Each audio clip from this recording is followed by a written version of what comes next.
Olá, mais uma vez bem-vindo a todos vocês para mais esse estudo e que ele enche o nosso coração de alegria e de esperança nas promessas de Jesus. Mas nós não podemos falar nada. Antes de tudo, lembrar e anunciar o que Jesus fez para salvar o mundo.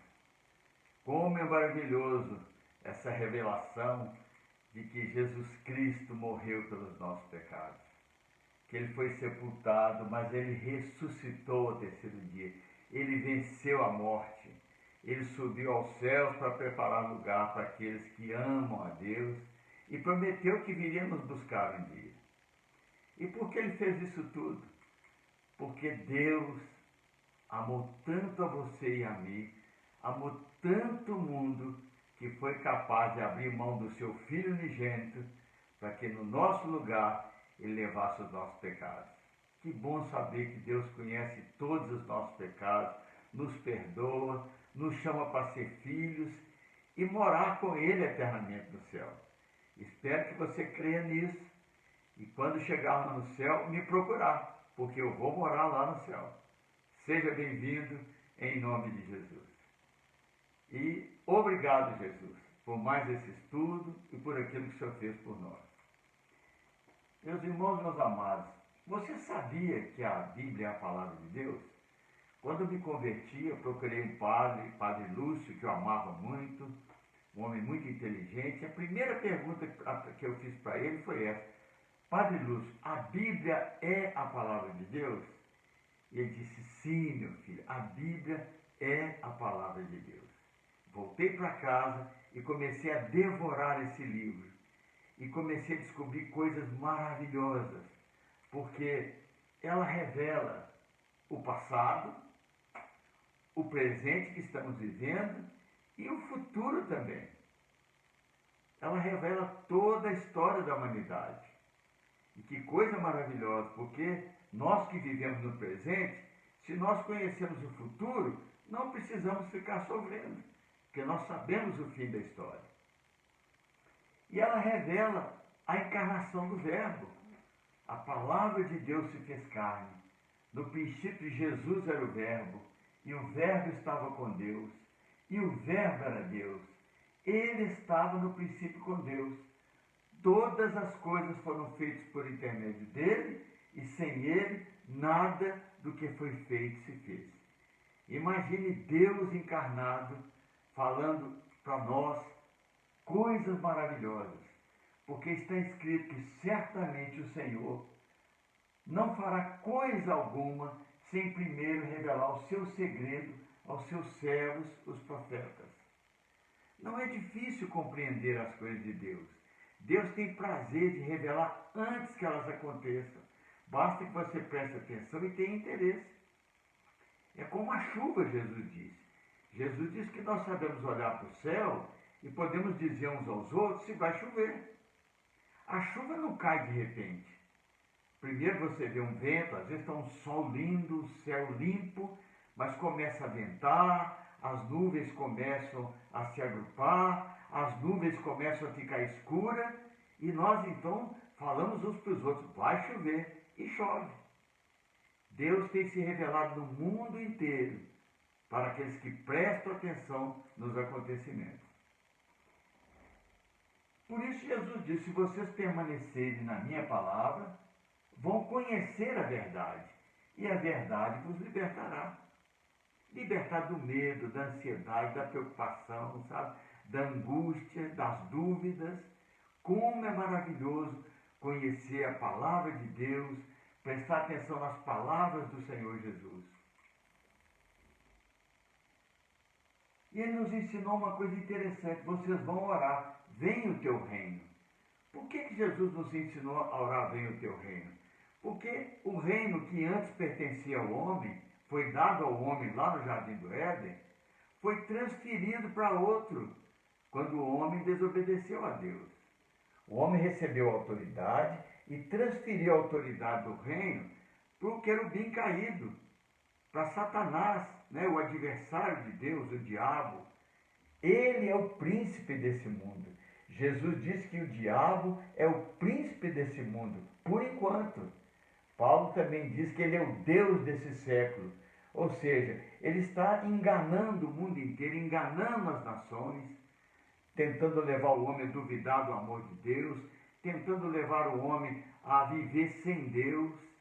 Por isso Jesus nos ensinou, venha o teu reino, porque o reino vai vir. O tempo dele, o tempo do reino dele no mundo está acabando, e ele sabe disso. Jesus disse que o seu povo, o povo judeu, seria espalhado por todas as nações. Mas quando o povo de Deus, os judeus, a nação de Israel voltasse, nós saberíamos que o reino está próximo. Então já fazem 2000 anos que nós temos orado, venha o teu reino, venha o teu reino. E Jesus diz que quando a nação de Israel voltasse e outras coisas acontecessem, nós saberíamos que o reino está próximo. Ele diz que também nesse tempo nós ouviríamos falar de guerra, mas não era para assustar, porque é necessário, Jesus disse, assim acontecer. Por que foi necessário acontecer a Primeira Guerra Mundial, a Segunda Guerra Mundial? Para que os judeus fossem perseguidos, fossem mortos, e que o mundo ficasse assombrado com a loucura que foi o Holocausto. Como é possível um povo ser tão perseguido, tão odiado e ser morto como 6 milhões de judeus foram? O mundo viu o povo judeu ser massacrado e queimado. Mas para se cumprir o que o profeta Ezequiel disse, que antes deles voltarem para a terra, eles seriam vistos como um vale de ossos secos. O que mais impressionou os russos, os americanos, quando chegaram na Alemanha, nos campos de concentração, foi a sequidão dos ossos. Por que esses ossos estão tão secos? Depois é que eles ficaram sabendo que foram queimados nos fornos. E os alemães, até os judeus que tinham sido mortos fora dos campos de concentração e que tinham sido enterrados, eles também foram desenterrados lá na Polônia e queimados. Por isso os russos e americanos, quando chegaram, encontraram aquela multidão de ossos sequíssimos para se cumprir o que havia sido dito pelo profeta Ezequiel.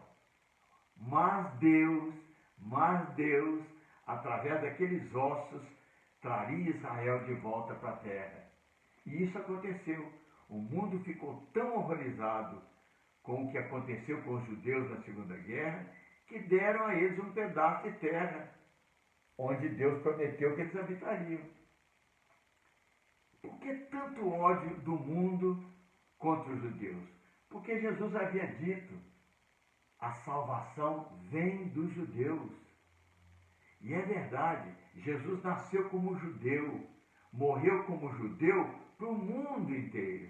Por isso, tanto ódio daqueles que odeiam a Deus contra Jesus Cristo e contra o povo judeu. Mas Jesus não veio também para salvar a humanidade, ele veio para salvar os judeus também. Hitler tentou acabar com aquele povo, mas os sobreviventes voltaram para Israel e hoje está lá essa nação, uma das nações mais desenvolvidas do mundo. Eu ainda menino, tinha 15 anos de idade, fui convidado por uma empresa de judeus a trabalhar com eles. E conheci muito desse povo, chamado povo judeu, aprendi muito com eles. E depois que eu me converti, que eu entendi a importância desse povo no mundo, como esse povo é um sinal para o mundo inteiro, principalmente para os cristãos, de que o reino de Deus está vindo. E você, meu irmão, minha irmã, sabe? Olhe para Israel e tenha certeza de que Jesus realmente vai voltar e muito em breve. Israel, na verdade, é um relógio para o mundo. Todo esse mundo, todos os acontecimentos desse mundo giram em torno dessa nação. Essa nação tão pequena, mas que é protegida por Deus.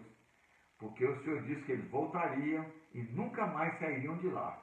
Tantas guerras tentando tirar os judeus de lá, tá? Ninguém conseguiu. Em todas as lutas, os judeus ganhavam mais território, e em 1967 reconquistaram a cidade de Jerusalém, que hoje é a sua capital, chamada capital eterna do povo judeu.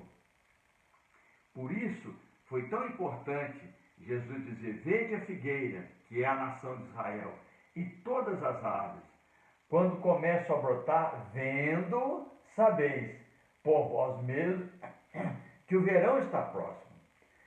Jesus está dizendo: vendo, sabeis.